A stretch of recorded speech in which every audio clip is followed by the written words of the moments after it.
Assalamualaikum warahmatullahi wabarakatuh. Apa kabar Anda pemirsa Garuda TV? Senang sekali di hari ini saya Eli Prabowo yang kembali menyapa Anda untuk program Ngode, Ngobrol Bareng Dewan DPRD Provinsi Jawa Timur. Dan satu program yang dipersembahkan oleh Garuda TV Jawa Timur ini untuk Rembug Jatim. Tentunya spesial di hari ini kita akan bersama dengan narasumber yang sangat luar biasa. Sebelum saya sebutkan namanya, ini tentunya biografi beliau, data beliau yang berkaitan dengan tema kita ini akan membuat Anda jadi berdecak kagum. Artinya begini, narasumber yang dihadirkan dengan tema yang akan kita bahas ini sangat-sangat sesuai. Jadi memang beliau ini cukup fokus begitu ya pada sektor kelautan dan perikanan, termasuk juga pada program strategis seperti Koperasi Merah Putih di beberapa pedesaan yang ada di Jawa Timur.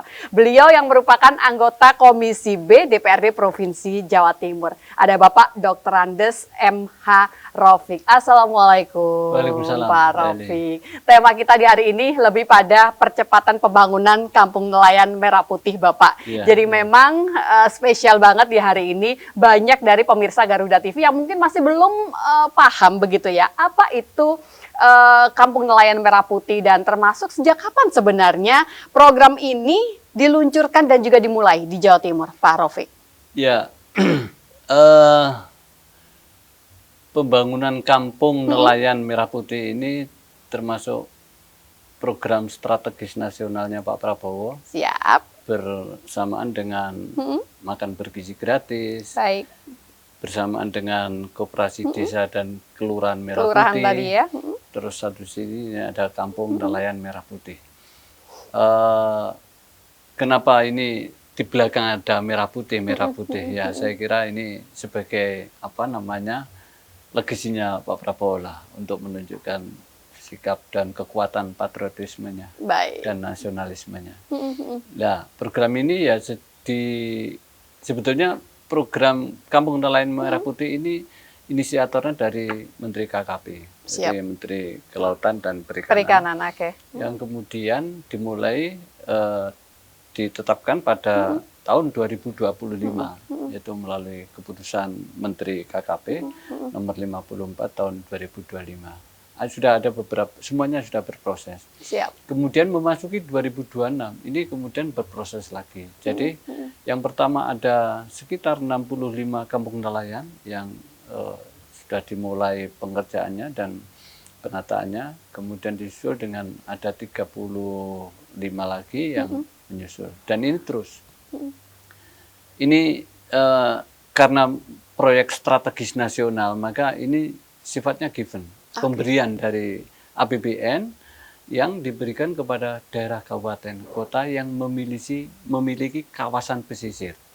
Jadi pembangunan kampung nelayan ini membangun kawasan pesisir. Jadi kenapa tidak desa nelayan merah putih? Karena tidak semua desa itu kemudian memiliki kawasan pesisir. Ini khusus untuk kawasan pesisir karena sesuai dengan judulnya adalah nelayan, maka di bagian desa itu yang kemudian akan disulap, akan dibangun, akan diwujudkan menjadi kampung nelayan merah putih.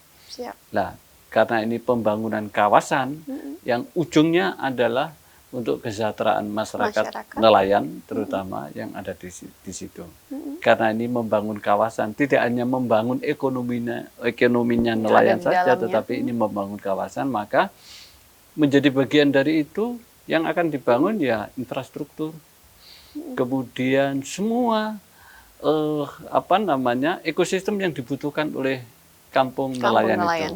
Di situ ada cold storage, ada pengolahan ikan, kemudian ada tempat pelelangan ikan, dan kemudian di situ agar memudahkan permodalan bagi nelayan, di situ akan dibentuk koperasi nelayan, kemudian pemukimannya. Kalau tadi pertanyaannya, apa yang membedakan kampung nelayan biasa dengan kampung nelayan merah putih tadi? Kampung nelayan konvensional apa adanya yang ada sekarang ini, rata-rata, mohon maaf, rata-rata infrastrukturnya tidak tertata dengan rapi. Antar rumah berhimpitan, kemudian fasilitas Ya bisa dilihat lah di kawasan-kawasan pesisir, termasuk di desa saya. Itu kawasan rumahnya tidak tertata dengan rapi. Artinya, dan itu mesti berimplikasi kepada kesehatan lingkungan, kesehatan masyarakatnya, apalagi yang rentan-rentan, usia rentan-rentan, ibu hamil, ibu menyusui, anak balita, begitu-begitu kan. Kalau lingkungan sosialnya tidak sehat kan kemudian bisa menjadi gangguan yang merepotkan bagi kesehatan masyarakat. Nah, ini bedanya, ini konvensional. Nah, sekarang akan dibangun kampung nelayan itu semuanya akan ditata. Rumah para nelayan itu juga akan ditata.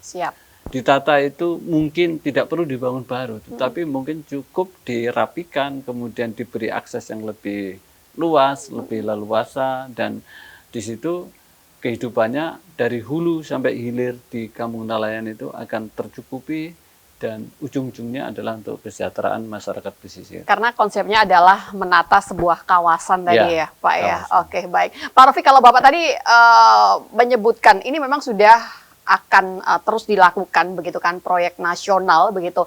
Seperti apakah ini? Kapan dimulai, sejak kapan, dan akan berlanjut hingga kapan untuk? Sudah berjalan. Pak Prabowo menargetkan 1.000 kampung nelayan selama kepemimpinan beliau. Ini ada mungkin dalam waktu dekat sudah ada 100, kemudian terus akan berkembang. Lebih ke sini saya kira perkembangannya lebih cepat. Jawa Timur sendiri, se-Jawa Timur mengusulkan sudah, karena itu sifatnya usulan, dan yang mengusulkan itu pemerintah kabupaten yang punya kawasan pesisir. Jawa Timur kira-kira mungkin sekitar 40 yang diusulkan ke pemerintah pusat. Soal berapa nanti yang akan diturunkan dan yang kemudian akan dikerjakan itu sesuai dengan survei analisa dari teman-teman KKP. Karena tidak semua usulan kalau diterima. Misalnya, ini kurang kuat, kalau kemudian ini daya dukungnya kurang kuat. Misalnya, karena ini membangun kawasan. Jadi pesisir itu dia dekat laut. Akses ke daratan harus cukup. Kemudian kawasannya akan ditata. Kemudian dari mana kalau kita bicara ikan, karena ujung-ujungnya adalah komoditasnya ikan. Ikan itu ada ikan tangkap, ada ikan budidaya. Semuanya akan ngumpul di situ. Di situ akan terbuka lapangan pekerjaan bagi nelayan. Terutama bagi nelayan ketika musim, istilah Jawanya musim baratan. Di mana dia tidak bisa melaut, kemudian tetapi namanya hidup kan tidak boleh berhenti. Kan harus terus berjalan. Nah, makanya ini akan menjadi jawaban utama ketika kampung nelayan itu didirikan dan kemudian bisa survive, dan kesulitan-kesulitan bagi nelayan dan petani ikan di situ akan tercukupi. Ini loh bedanya kalau ngobrol dengan politisi yang memang benar-benar beliau ini concern di bidangnya. Jadi Pak Rafiq ini memberikan secara detail begitu ya, contoh konkret yang ada di lapangan begitu. Pak Rafiq, ini untuk dapil jenengan di Lamongan Gresik begitu ya. Mungkin boleh diberikan gambaran potret dari nelayan sendiri yang ada di sana, Pak. Artinya mungkin ada beberapa problem-problem khusus yang tentunya nanti bisa akan terurai dengan hadirnya kampung nelayan itu tadi. Kampung nelayan Merah Putih, Pak Rafiq. Ini aktivitas nelayannya atau kondisi kampungnya? Kalau kondisi kampungnya, saya kira memang secara jujur dan secara objektif, siapapun yang akan melihat kampung nelayan itu harus dibenahi. Karena itu tadi, antar rumah bersaling berhimpitan, kemudian akses masuknya juga sangat sempit, kemudian jumlah penduduknya bertambah terus. Betul. Rata-rata kampung nelayan itu keluarga besar-besar, anaknya banyak-banyak, Mbak. Anaknya banyak-banyak, jadi di situ menjadi bukan berarti anak banyak jelek ya, bukan, tetapi ini menjadi kebutuhan untuk pengembangan kawasan. Nah, saya kira hampir sama di kawasan pesisir manapun yang namanya kampung nelayan yang bisa kita lihat rata-rata relatif sama lah seperti itu. Baik di Jawa Timur sebelah timur, di Jawa Timur sebelah misalnya di pesisir utara mulai Gresik, Lamongan, Tuban, saya kira mirip-mirip aja. PR utama itu apa sih berarti Pak Rafiq kalau dikaitkan pada problem dasar yang ada? PR utama. Problem dasar bagi nelayan. Kalau nelayan tangkap dia, Jadi gini, nelayan itu juga ada beberapa level. Nelayan kita yang sebutannya nelayan rakyat, itu dia hanya mencari ikan untuk survive hidup. Dia hanya di bawah 3 mil, dia nggak bisa nengah-nengah, dia perahu dia kecil. Alatnya terbatas. Alatnya terbatas. Di samping itu kapasitasnya juga terbatas. Katakanlah dia hanya bekerja melaut itu berangkat habis subuh, mungkin nanti zuhur sudah pulang. Atau dibalik, tergantung musim ikan apa yang mau ditangkap yang ada di laut. Mungkin berangkat subuh pulang zuhur, atau berangkat zuhur nanti pulang tengah malam, macam-macam. Problemnya bagi nelayan rakyat itu kalau musim tidak melaut, itu problem. Maka di sini harus hadir koperasi yang tetap memberi jaminan pinjaman lunak kepada nelayan-nelayan yang berhenti melaut karena alam. Kemudian dia tetap bisa survive sebagai ya layaknya orang hidup lah. Siap, siap. Nanti kita akan coba lanjutkan, menarik sekali, masih ada banyak hal tentunya yang bisa kita gali dari perbincangan kita di malam hari ini. Kita harus jeda sebentar dan pastikan Anda tetap bersama dengan kami pemirsa.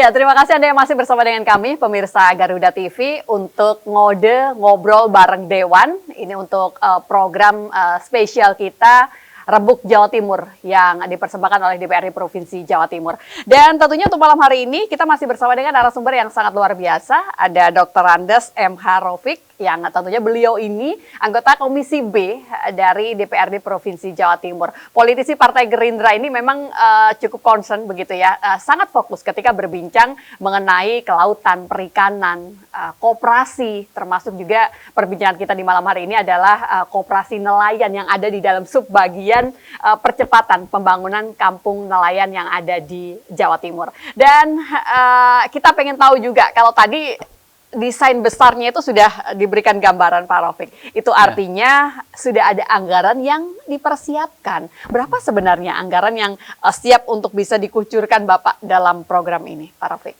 APBN sudah menyiapkan sekitar 22 triliun lebih untuk 100 kampung nelayan ini. Jadi kalau kita hitung rata-rata, satu titik kampung nelayan itu dipersiapkan uang 22 miliar untuk.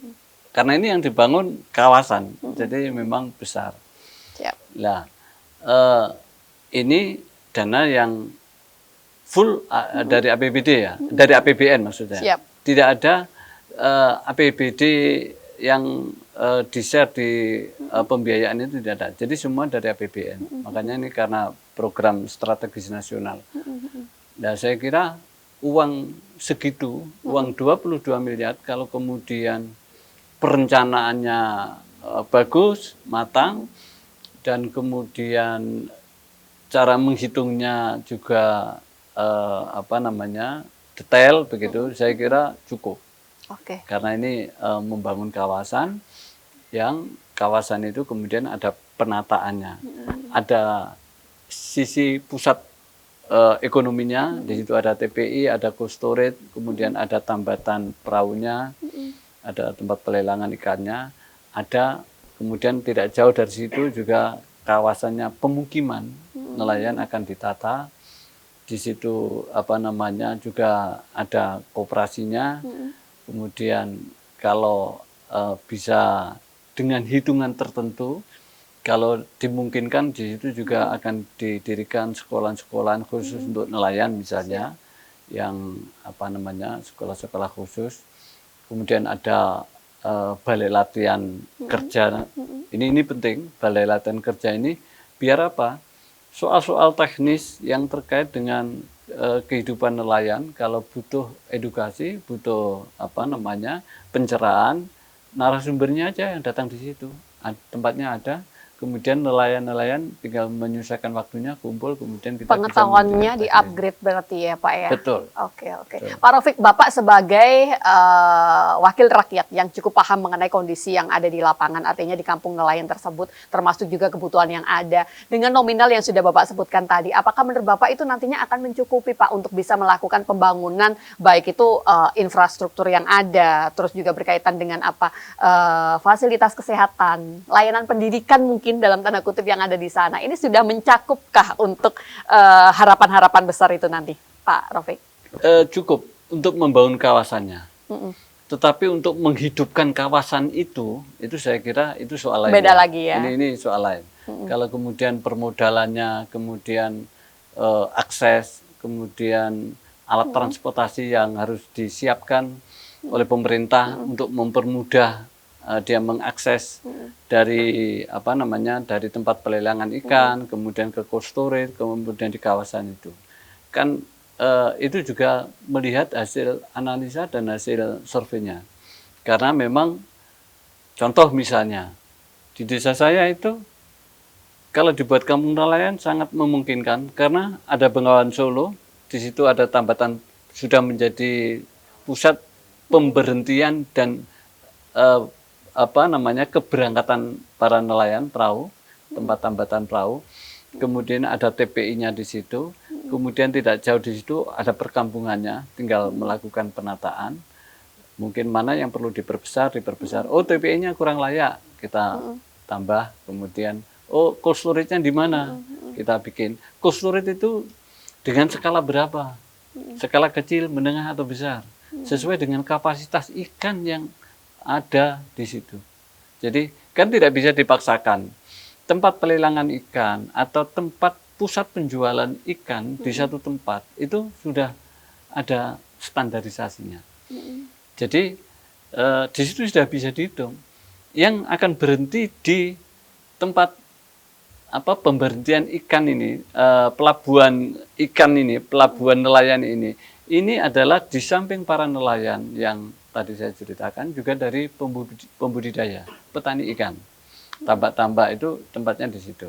Jadi sebetulnya ini nanti akan menjadi sebuah ekosistem tidak hanya melayani atau tidak hanya bisa dimanfaatkan untuk meningkatkan kesejahteraan para nelayan tangkap saja, tetapi juga untuk para petani pembudidaya ikan, tadi ya. Tambak-tambak itu. Nah, di sini akan menjadi satu kesatuan yang saya kira ekosistem untuk peningkatan kesejahteraannya saya kira lebih bisa cepat karena memang ini kemudian bisa menjadi. Tapi sebesar apapun itu ada ukurannya, tidak bisa dipaksakan.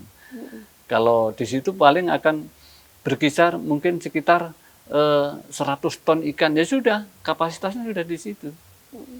Jadi di samping karena apa? Karena di desa, di kampung nelayan itu kemudian kalau di situ dijadikan kampung nelayan, kan ada tetangga juga, ada kampung nelayan juga, tetapi tidak didesain seperti yang menjadi program strategis nasional ini. Banyak, jadi satu kawasan pesisir itu kan nelayan semua. Nah, itu kalau kemudian di sini ekosistem di dalam pemberdayaan dan peningkatan kemampuan nelayan dan dari hulu sampai hilirnya bagus, kemudian tetangga-tetangga kampung nelayan Merah Putih ini kan bisa kemudian jual ikannya di situ. TPI-TPI yang kecil-kecil itu kan banyak. TPI kecil-kecil banyak yang kemudian dia hanya mungkin kapasitasnya hanya sekitar 2 ton, 3 ton, itu banyak. Nah, kalau di situ ekosistemnya bagus, kemudian harga dan percepatannya lebih memungkinkan, kan akan tersedot ke situ. Dan itu nggak apa-apa juga menjadi sebuah kawasan yang kemudian ini menghidupkan nadi ekonomi baru di lingkungan para nelayan dan pembudidaya ikan yang ini saya kira ujung-ujungnya pembangunan Kampung Nelayan Merah Putih ini kan ujungnya menghilangkan kemiskinan di kawasan pesisir. Betul. Karena kawasan pesisir itu sebetulnya kemiskinan yang terselubung. Hari ini mungkin suaminya mendapatkan pendapatan besar, tetapi panen kan begitu ya. tidak hanya panen, dia melaut Tangkapan. misalnya hasil tangkapannya, tapi kan tidak bisa permanen. Mungkin 2 hari Kondisi yang lagi berbeda. tidak dapat apa-apa, macam-macam. Nah, inilah yang kemudian akan menjadi fokus dari pembangunan Kampung Nelayan Merah Putih. Pak Rofik, butuh sebuah program lanjutan yang bagaimana sih Pak? Artinya begini, kalau Bapak tadi menyebutkan cukup untuk bisa membangun, tapi bagaimana untuk bisa melanjutkan? Itu artinya kan butuh sebuah program yang saling bersinergi, yang itu bisa melanjutkan pembangunan yang sudah ada di Kampung Nelayan Merah Putih ini, Pak Rofik. Ini nelayan ini kan tidak bisa dilepas sendirian. Butuh didampingi berarti? Nelayan ini, jadi kehadiran pemerintah itu mutlak diperlukan. Oke. Baik pemerintah kabupaten atau pemerintah provinsi. Siap. Kalau kampung nelayan ini terbangun secara rapi, semuanya sudah lengkap. Yang saya katakan tadi, TPI-nya layak. Ada begitu kemudian ya. kapasitasnya juga cukup. Storage-nya Cold tadi. storage-nya ada. Kemudian kooperasinya ada. Kemudian penataan tambatan perahunya bagus. Kemudian pemukimannya juga ditata rapi. Kemudian ini menjadi kawasan kehidupan nelayan yang menyenangkan misalnya. Itu tetap harus ada pendampingan dan siapa sebetulnya yang menjadi leader di situ. Oke. Leader itu di semua level, mungkin leader koperasi, kemudian TPI-nya, kemudian cold storage-nya. Cold storage itu kan sebetulnya unit usaha pengolahan ikan. Bisa diolah, bisa dibekukan saja, bisa macam-macam. Nah, ini tentu sesuai dengan permintaan pasar. Siap. Tidak bisa kemudian cold storage hanya dipastikan hanya begini-begini. Ini pasarnya mau apa kan begitu. Butuh ya. Untuk bisa tuntun begitu ya, diberikan contoh, butuh seorang leader seperti yang sudah Bapak jelaskan tadi, tentunya untuk bisa terus melanjutkan program-program yang sudah ada dalam Kampung Nelayan Merah Putih tadi. Kita harus jeda sebentar dan pastikan Anda tetap bersama dengan kami di segmen berikutnya. Sesaat lagi untuk Anda.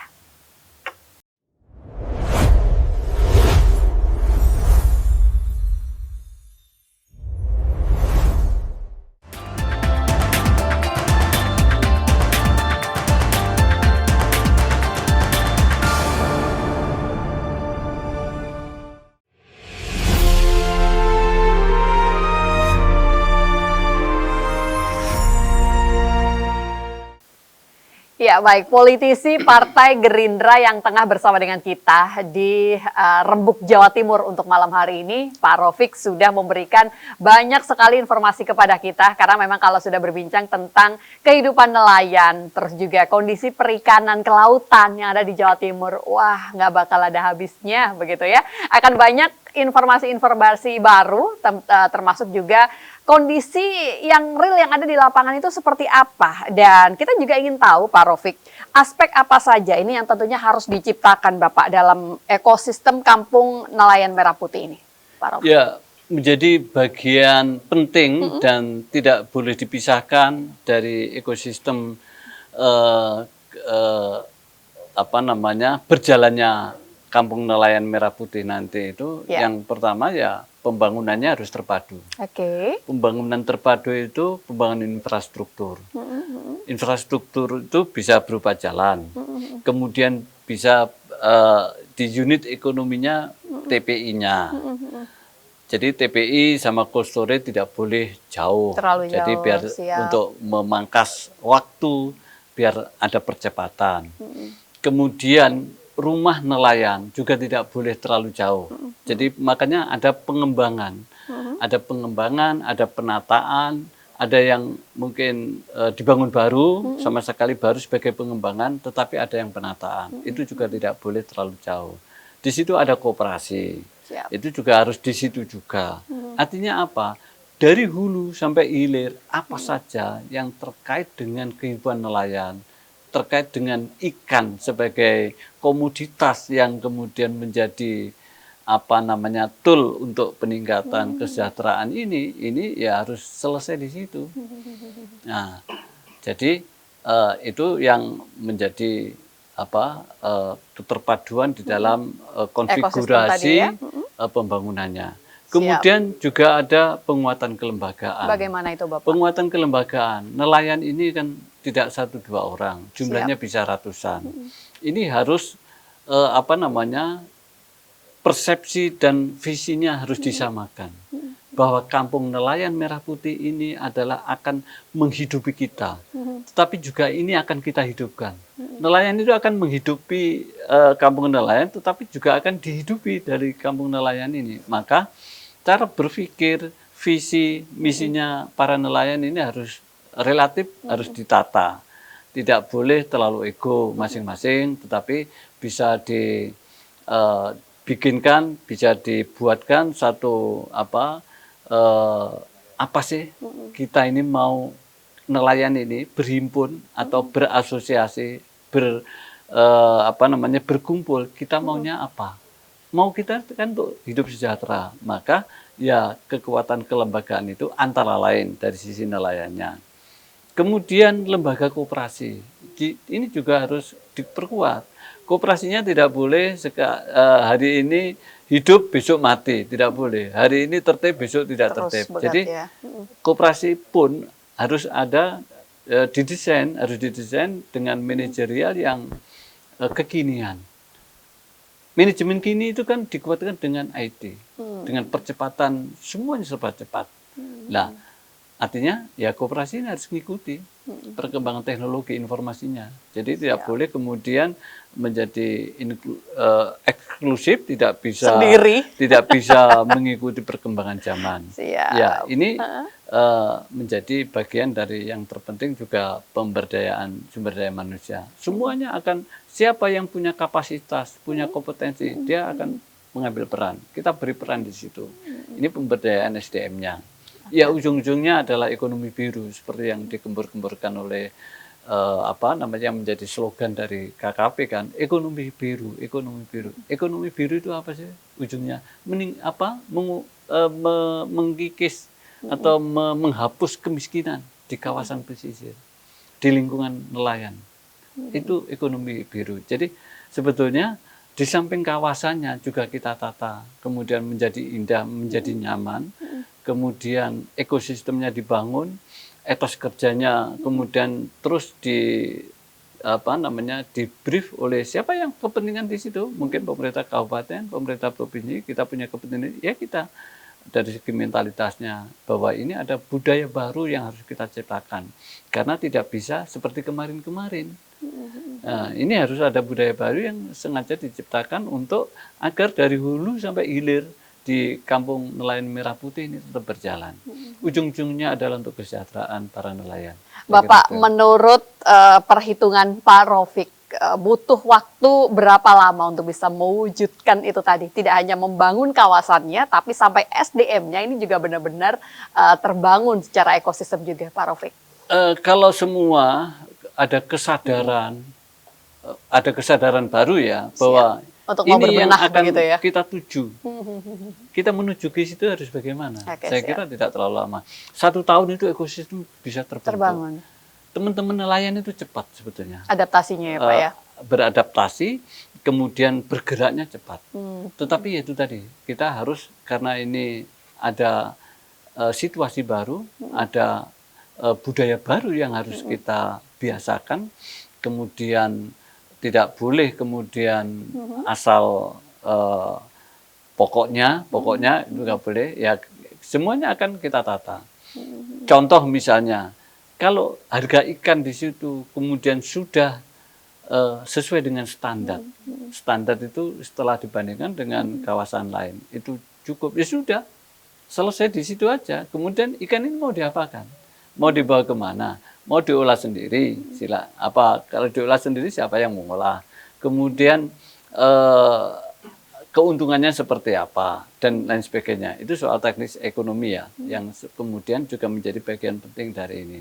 Artinya apa? Artinya ini ada budaya-budaya baru yang memang harus kita iringi dengan semangat baru untuk mencapai itu tadi, kesejahteraan bersama. Oke, Pak Raufik, ada label merah putih ini kan cukup ikonik banget. Ada nggak sih kelanjutan dari program ini tuh yang nantinya menjadikan Kampung Nelayan Merah Putih ini sebagai sebuah tujuan wisata bahari juga dalam jangka waktu jauh lebih ke depan, Pak Raufik? Jadi masyarakat kita itu kan begini, masyarakat kita itu sebetulnya secara diam-diam dia itu suka berwisata. Suka Peluang berarti ya? Suka berwisata, tetapi ya sulit kalau itu kita katakan wisatawan. Contoh begini, di tempat-tempat, katakanlah di kawasan-kawasan yang apa namanya bisa disulap menjadi pemancingan macam-macam, itu sudah wisata itu. Kalau kampung nelayan Merah Putih ini bisa kita tampilkan menjadi pemandangan baru dan menjadi apa situasi baru, pasti akan dikunjungi orang. Siap.